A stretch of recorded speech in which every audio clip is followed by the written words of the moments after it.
the setup for the airplane sequence. A static camera crane, completely confident. It takes quite a bit of fortitude to just plant your camera there, let the perfectly composed shot do the storytelling. The boss comes in, a small figure comes out, and each of those shots that are to follow are planned with absolute, unparalleled, virtuoso technique. I mean, they are just master planning.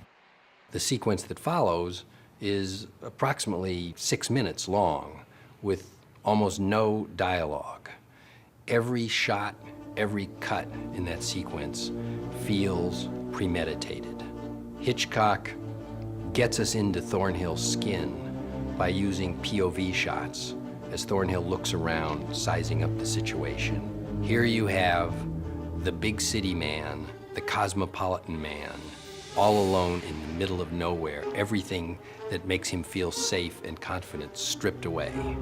As somebody who's experienced agoraphobia at different times in his life, this fear of wide open spaces, the false sense of security in that you can see in 360 degrees, while you know that there's no one out there that can get you, you also know that there's absolutely nowhere you can hide. The second he's out there and he's by himself, you know he's doomed. And you're just waiting, and it's just Hitchcock torturing you to wait to see what happens. You are completely clear as to why he is there, and you're also completely aware that he's been set up. You're in on the entire joke. The only person that isn't is Roger Thornhill. And so the longer that scene takes and the less that is said, the greater the effect will be. And with each car that passes by, you have suspense where normally you would just have boredom. Hitchcock knows that the game between a director and his audience is a hostage situation. He has to be able to let people worry. He knows that the moment he allows for the car to appear in the cornfield and drop the man in silence, makes it ominous. If he has to sell it with strings, and it will diffuse that moment.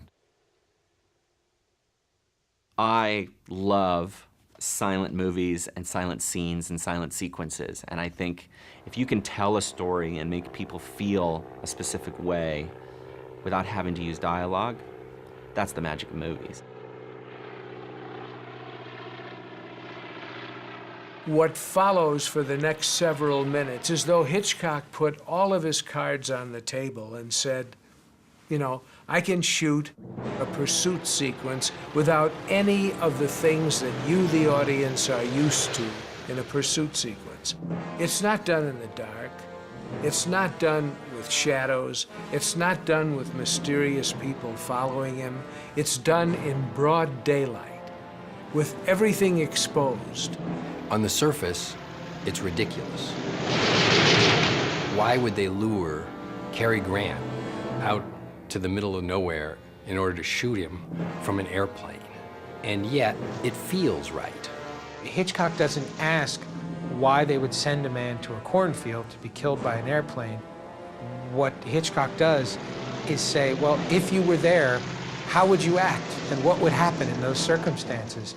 And Cary Grant responds exactly as one would or one should. You do not question the logic because the motion, the emotion carries you through. Reality is boring. Reality you get every day. Truth, you don't get that much.